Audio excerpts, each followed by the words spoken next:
네, 오늘 본문의 내용을 가리켜 저희 보통 뭐라고 합니까? 탕자, 탕자 이야기 이렇게 얘기합니다. 유명한 렘브란트가 그린 그림도 있죠. 여러분 잘 보이시는지 모르겠습니다만 유명한 그림입니다. 너무 유명해서 실화라고 생각하실 수 있지만 실화가 아니고 예수님이 비유로 들려주신 얘기예요.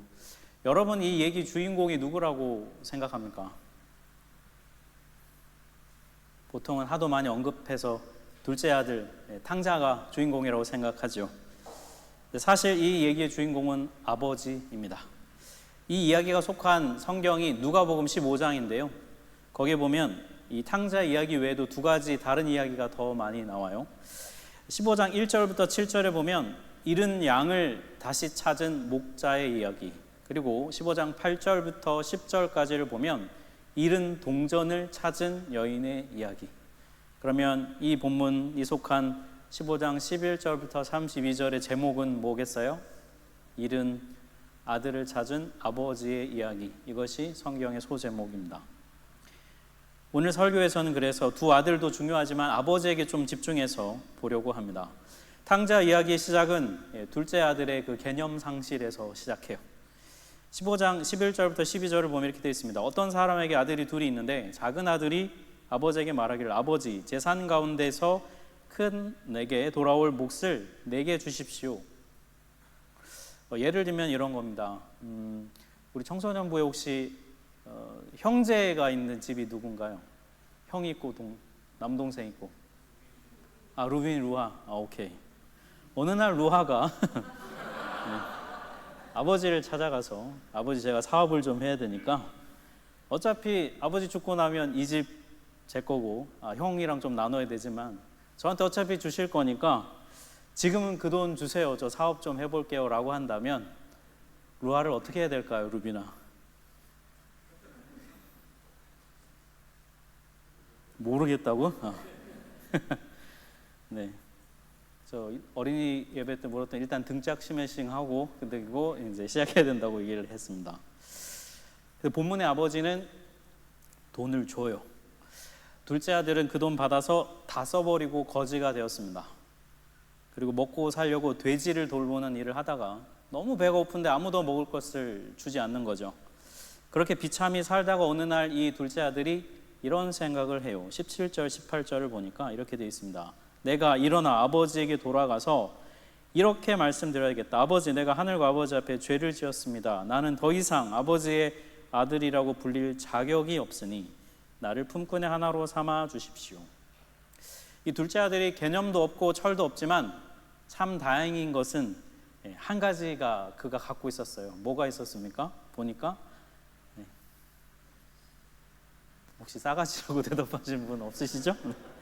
네, 양심이 살아 있었어요. 양심.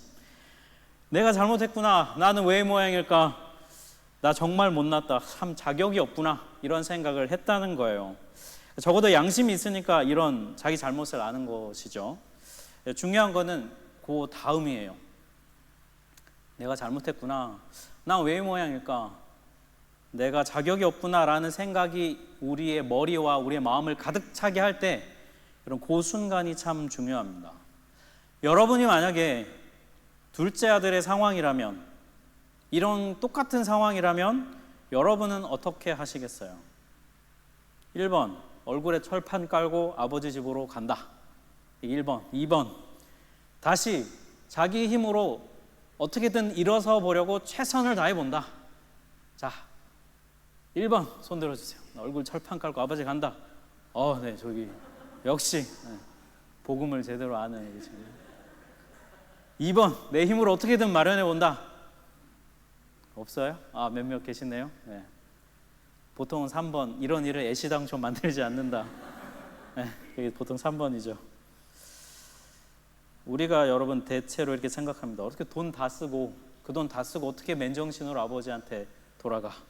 이런 생각을 해요. 양심이 있으면 집에 못 오죠.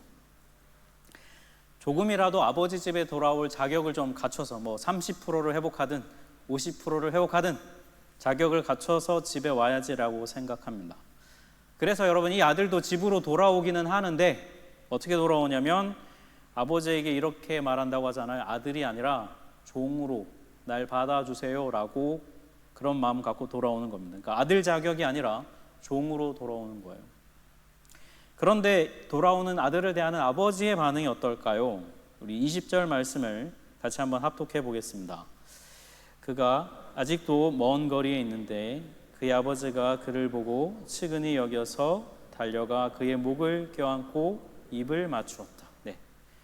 자기가 자격 없음을 아들이 알아서요, 막 쭈뼛쭈뼛대고 눈치 보면서 집으로 오는 아들을 멀리서 아버지가 본 거예요. 그리고는 달려가서 그 아들을 끌어안고 막 뽀뽀하고 잘 왔다고 얘기합니다. 그랬더니 아들이 얘기해요. 아버지, 저는 아들 자격 없는 거 제가 너무 잘 아니까 저를 종으로 받아 써주세요. 이렇게 말하는 것이죠. 그런데 아버지가 이렇게 말합니다. 22절 이것도 같이 한번 합독해 보겠습니다. 아버지는 종들에게 말하였다. 어서 가장 좋은 옷을 꺼내서 그에게 입히고 손에 반지를 끼우고 발에 신을 신겨라. 이 행동이 무슨 의미가 있냐면요, 아들이 지금 막 냄새나고 찢기고 더러워진 그 몸 누더기 같은 옷을 벗기고요, 아버지는 좋은 옷을 입혀줍니다. 이거는 아들의 부끄러운 모습을 가려주는 거죠. 수치스러움을. 그리고 반지를 끼워주는데 여기는 가문의 도장이 찍혀 있어요. 너는 정식 상속자라는 거예요. 법정 상속자다. 그리고 신발을 신겨주는데요, 당시에 종들은 신을 벗고 다녔어요. 그래서 신을 신겨주는 것은 너는 내 아들이라는 의미를 담고 있습니다. 이 22절은 한마디로 이런 얘기예요. 너는 내 아들이야, 이런 뜻이에요. 아버지는 돈을 잃었어요. 하지만 아들까지 잃고 싶지는 않았습니다. 처음에 여러분 재산을 나눠주세요, 아버지 돈 주세요 했을 때 이 아버지가 그냥 주었던 이유도 아들을 잃고 싶지 않아서였던 것 같아요. 왜냐하면 얘를 보니까 돈을 안 줘도 언젠간 뛰쳐나갈 아들로 보였기 때문이에요. 보통 사람 같으면 돈 주세요 아버지 했을 때 화내면서 너는 내 아들도 아니다, 화내는 게 우리 보통 생각하면 당연한 반응입니다. 그런데 이 아버지는 이걸 알고 있었던 것 같아요. 저 둘째 아들이 분명히 돈을 다 써버리고 거지가 될 것이다 라는 걸 아버지는 알고 있었던 것 같아요. 그래서 어떻게 하면 이 아들이 망할 건데 망한 그 순간에 다시 나를 떠올리고 집으로 돌아오게 할 수 있을까? 이게 아버지의 고민이었어요. 그래서 생각해낸 방법이 뭐냐면 이 아들을 받아들여 준다는 거예요. 아들의 어이없는 요청이지만 그거를 용납해 준다는 것이죠. 둘째 아들로 하여금 그래도 아버지는 나를 하인으로라도 받아들여 주시지 않을까라고 생각하게 만드는 그 힘. 아들이 집으로 떠나서 아버지한테 돌아가면 난 죽는다, 절대 돌아가지 말아야지가 아니라 아버지한테 혼나더라도 종으로라도 아버지는 날 받아줄 거야 라는 믿음을 갖게 하는 그 힘, 그 힘은 바로 아버지의 사랑의 힘인 거예요. 자격이 없다고 생각할 때요, 그 마음을 다시 회복하게 하는 이 아버지의 방법은 세상의 방법과는 달라요. 여러분, 세상은 자격을 한번 잃어버리면 어떻게 우리에게 말합니까? 다시 자격을 갖추라고 얘기합니다. 어떻게 해요? 네가 노력하라는 거예요. 돈으로 하든지 돈을 더 벌든지 아니면 공부를 더 열심히 하든지 자격을 갖추든 시험을 패스하든지 다시 조건을 갖추라고 말을 해요. 여러분도 한 번씩 받으시겠지만 저도 한 번씩 그 항공사에서 이메일이 옵니다. 저의 현재 마일리지가 얼마인지 안 알려줘도 되는데 자꾸 알려줍니다. 마일리지를 얼마 더 쌓으면 다음 골드 등급으로 갈 수 있는지 얘기해 줍니다. 저는 평생 실버 등급을 벗어나 본 적이 없어요. 공항 라운지 이용도 한번 잘 못해보고 늘 실버 등급에 있는 것 같아요. 여러분이 뭔가를 이렇게 누리잖아요. 자격을 갖추어서 뭔가를 누리다가 어느 순간에 그 자격을 잃어버려서 더 이상 그걸 누리지 못하면 마음이 어떻습니까? 뭔가 퇴보한 느낌이 듭니다. 뭔가 내가 쓸모없어진 느낌이 듭니다. 뭔가 이전보다 가치가 없어진 것처럼 느껴요. 그게 바로 세상이 우리를 다루고 길들이는 방식이에요. 이전보다 돈 없어? 이전보다 능력 없어? 그럼 넌 자격 없어. 그런데 아버지의 방식은 달라요. 아버지는요, 우리의 자격 조건을 우리에게서 찾지 않아요. 어디서 찾을까요?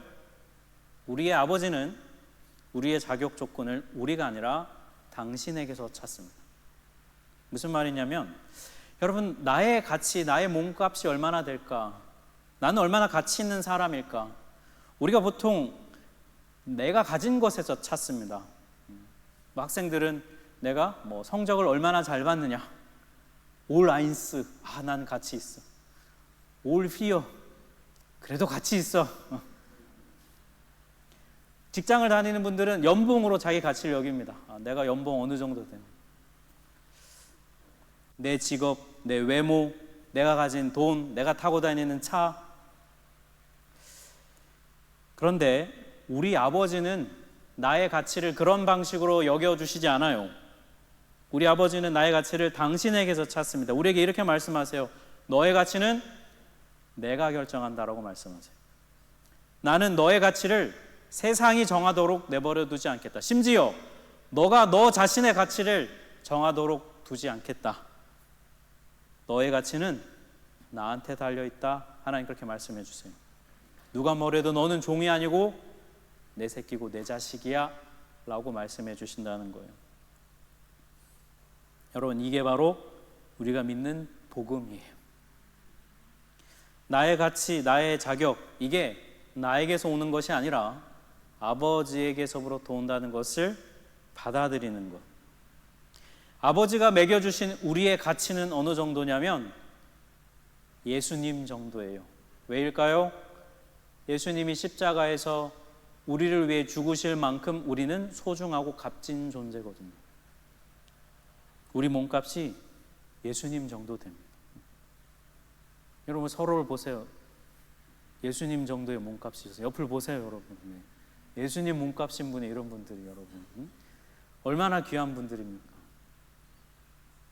여러분, 오늘 성령 강림 주일에 이 복음의 기쁜 소식을 마음으로 깊이 받아들이는 여러분 되기를 축복합니다. 근데 이 아버지의 이 무한 용납해 주시는 이 태도가 참 기쁘고 감사하지만 어떤 분들은 좀 불편하게 느껴지는 분들도 있을 겁니다. 우리 안에 두 마음이 있어요. 분명 아버지의 나를 있는 그대로 용납해 주시는 사랑은 감사해요. 근데 또 한편에서는 그래도 내가 뭔가 좀 자격을 갖춰야 되는 거 아닌가라는 생각이 우리에게 있어요. 둘째 아들의 그 정말 철없는 모습을 그냥 다 품어주는 아버지를 보면서 이거는 좀 아니지 않나라는 생각이 우리 안에 있습니다. 여러분, 만약에 아버지가 둘째 아들이 왔는데 이렇게 반응했다면 어땠을까요? 야, 둘째, 너 일로 와, 이거 앉아봐. 너 내가 뭐라 그랬냐? 너 망한다 그랬지? 너 왜 내 말 안 듣고 그러냐? 너 그래, 네 말대로 당분간 종으로 살아. 너 내 재산 갚을 때까지 종으로 살아. 그래서 너 하는 거 봐서 내가 너 아들 시켜줄지 말지 결정할게. 너 똑바로 해. 종으로 받아주는 것도 감사해, 이 자식아. 만약에 너무 리얼한가요? 아버지가 이랬다면 어땠을까요, 여러분? 너무 리얼했는지 모르겠지만 설교를 준비하면서 저도 이 원고를 쓰면서요, 너무 속 시원한 거예요. 그래, 아버지가 이렇게 반응해야지. 잘못했는데 그냥 내 새끼 뽀뽀해주고 안겨주는 이게 아니라 너 여기 앉아봐. 너 제정신이냐? 일단 한 판 혼나야 속이 시원하잖아요. 그냥 잘못했는데 여러분 그냥 품어주면, 여러분이 엄마 지갑에서 몰래 돈 훔쳐가지고 딴 거 하다가 경찰서에서 걸렸어요. 그래가지고 부모님 전화 와서 당장 집으로 와. 집으로 갔어요. 엄청 혼날 줄 알았는데 갑자기 막 닭도리탕 해주고 여기 앉아 귀한 내 새끼 먹이면 여러분 마음이 어때요? 불편하죠. 정답이에요. 불안해. 차라리 혼나는 게 낫죠. 그렇죠? 빨리 맞고 끝내야 하잖아요. 불편해요, 여러분. 우리가 아버지의 무조건적인 용납, 이거 익숙하지 않아요. 우리가 사는 세상이 그런 세상이 아니거든요. 아버지의 이런 사랑을 보면서 참 좋지만 이런 생각이 듭니다. 이 세상에 이런 게 어디 있어? 나를 가장 사랑해줘야 될 것 같은 가정에서도 우리는 자격을 갖추어야만 사랑을 받을 것 같은 그런 마음이 우리 안에 있거든요. 그래서 우리는 아버지의 이 무조건적 용납이 불편합니다. 그런데 이 불편한 마음을 똑같이 품었던 사람이 오늘 본문에 등장하는데 바로 큰아들이에요. 큰아들이 그날도 밖에서 열심히 일하고 집으로 돌아오는데 집에서 큰 잔치가 벌어진 걸 봤어요. 확인해 보니까 동생이 집에 왔다는 거예요. 그런데 멀리서 보니까 아버지가 막 동생 끌어안고 뽀뽀하고 막 기뻐하고 있는 걸 보니까 큰아들이 어때요? 눈에서 레이저가 나오고 눈이 뒤집히는 거죠. 그래서 막 밖에서 집에 안 들어가고 있으니까 아버지가 나옵니다. 너 왜 집에 안 들어가니? 들어가자. 그랬더니 큰아들이 아버지한테 이렇게 말합니다. 28절에 30절. 나는 이렇게 여러 해를 두고 아버지 섬기고 있고 아버지 명령 한 번도 어긴 적 없는데 나한테는 친구들이랑 먹으라고 염소 새끼 하나 안 주더니 어떻게 창녀랑 어울려서 아버지 재산 다 날려버린 저놈을 위해 송아지를 잡으셨네요, 아버지. 이렇게 얘기합니다. 여러분, 큰아들 마음이 너무 잘 이해되지 않습니까? 네? 저 같아도 이렇게 했을 것 같아요. 아버지 어떻게 이러실 수가 있어요? 저런 놈한테 환영 파티라니. 큰아들의 마음에도 있고 우리 마음에도 있는 이 용납에 대한 불편함, 둘째를 마냥 반겨주는 아버지에 대한 불편함, 이 마음이 우리 안에 왜 있을까요? 바로 자격을 갖추는 것에 대한 세상 방식이 우리 안에 있기 때문입니다. 그리고 그것이 우리에게도 익숙하기 때문이에요. 큰아들이 이렇게 말합니다. 난 아버지를 이렇게 오랫동안 섬겨왔다. 오늘 말씀에서 얘기하잖아요. 섬겨왔다. 섬기다라는 헬라어 원어를 보면은 그 뭐라고 되냐면 둘류오라는 단어를 썼어요. 이 둘류오라는 단어가 이 그대로 직역하면 무슨 뜻이냐면 종이 된다, 이런 뜻이에요. 여러분, 종이 된다. 여러분, 이 말 뜻이 뭐겠습니까? 큰아들은 아버지 집에서 아들인데 종처럼 살았다는 거예요. 어디에서요? 자기 아버지 집에서. 여러분, 이게 우리의 모습이 아닌가 싶어요. 이 세상이 우리가 믿는 하나님 아버지 집이라고 우리는 믿어요. 하나님이 창조하시고 하나님이 주인이시다 얘기하잖아요. 우리는 그분의 아들과 딸입니다. 그런데 이 세상에는 하나님을 믿지 않는 많은 사람들이 종처럼 살아가고 있습니다. 종처럼 열심히 일하고 살아야 쫓겨나지 않고 망하지 않기 때문에 종답게 열심히 살아갑니다. 자격을 유지해야 되니까요. 그렇게 살아요. 그런데 그분의 자녀인 우리가 주변에 하도 그런 종들이 많다 보니까, 그런 방식으로 사는 종들이 우리 주변에 너무 많다 보니까 우리도 내가 그분의 아들이고 자녀임을 잊어버리고 아버지 집에서 종처럼 우리도 살고 있는 것은 아닐까요? 우리 부모님들이 자녀들 키우다 보면 우리가 무한 용납해주고 싶어요. 그런데 얘를 무한 용납해주다 보면 저 험한 세상에 나가서 애가 잘못될까 봐 우리가 무한 용납 안 해주잖아요, 부모님들. 세상 나가면 이 험한 세상 네가 정신 차리며 살아야지.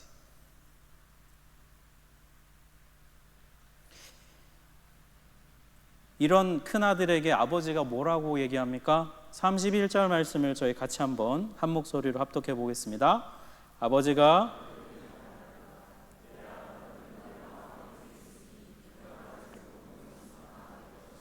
네, 아들아, 너는 종이 아니라 아들이야. 내게 다 네 거야. 네가 상속자야. 원래부터 그랬어, 원래부터. 그러니까 더 이상 종처럼 살지 말고 너도 네 동생처럼 아들이 되라. 이게 아버지의 대답이에요. 이게 우리 아버지의 마음이에요. 큰아들이 이걸 받아들일 수 있었을까요? 너무 힘든 겁니다. 왜냐하면 이 큰아들의 마음에는 평생을 종처럼 살아왔잖아요. 대접을 받으려면 이런 조건을 갖춰야 한다, 자격을 갖추어야 한다라고 하는 생각이 그의 안에 있기 때문에 아버지의 생각과 너무 다른 것이죠. 자격을 얻으려면 그래야 된다고 굳게 믿고 살았거든요.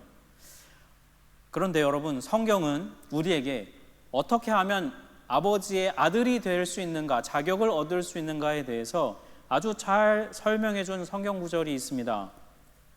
요한복음 1장 11절 12절이에요. 같이 한번 한 목소리로 우리 좀 크게 합독해 보겠습니다.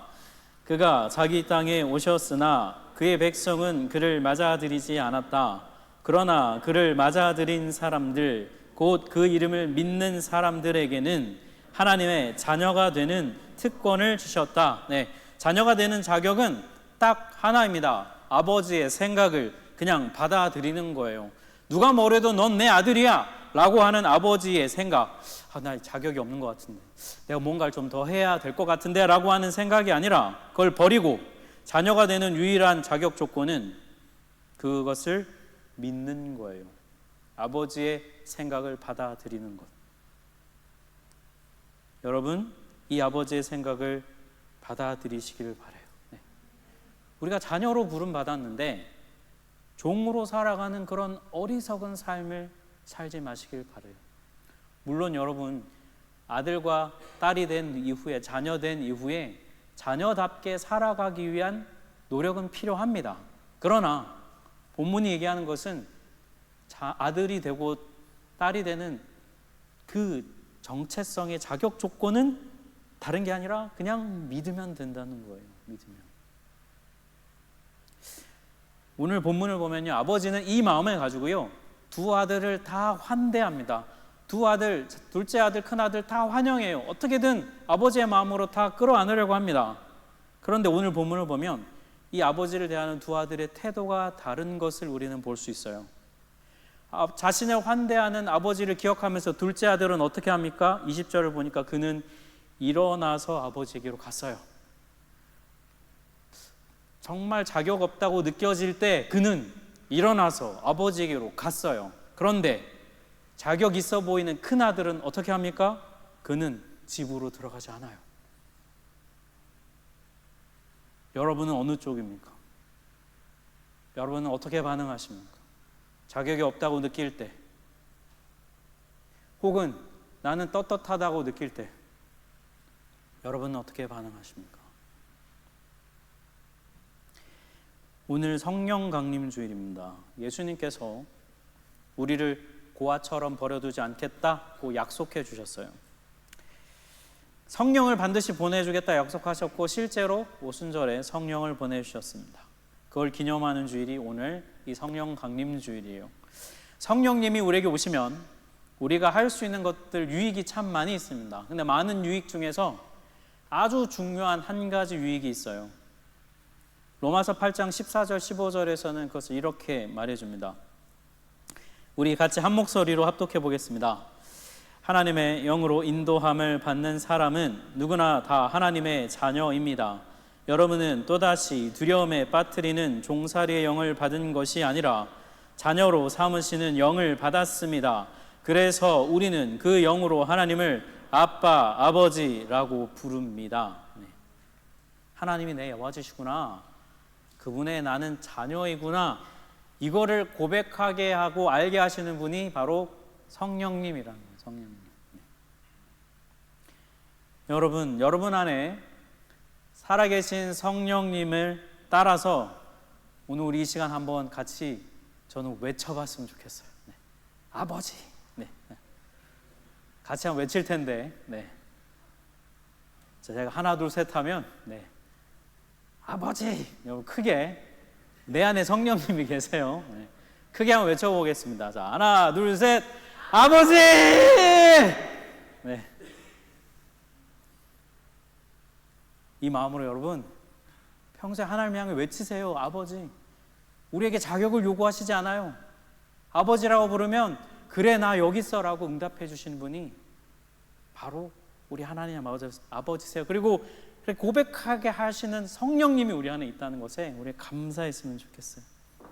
특별히 오늘 입교와 세례 받는 우리 귀한 네 분, 제가 오늘 본문 32절 말씀을 살짝 바꿔서 여러분의 이름을 넣어서 아버지의 마음으로 저는 선포해 드리고 싶습니다. 우리 서루비는 죽었다가 살아났고 내가 잃었다가 되찾았으니 즐기며 기뻐하는 것이 마땅하다. 우리 진소이는 죽었다가 살아났고 내가 잃었다가 되찾았으니 즐기며 기뻐하는 것이 마땅하다. 우리 서재민은 죽었다가 살아났고 내가 잃었다가 되찾았으니 즐기며 기뻐하는 것이 마땅하다. 그리고 우리 강영란은 죽었다가 살아났고 내가 잃었다가 되찾았으니 즐기며 기뻐하는 것이 마땅하다.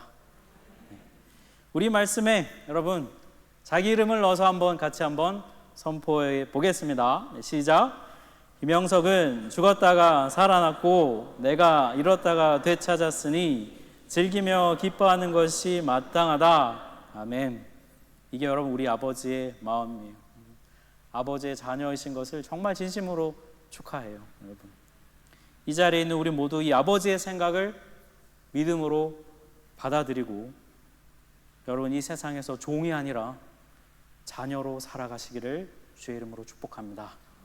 우리 함께 찬양하겠습니다.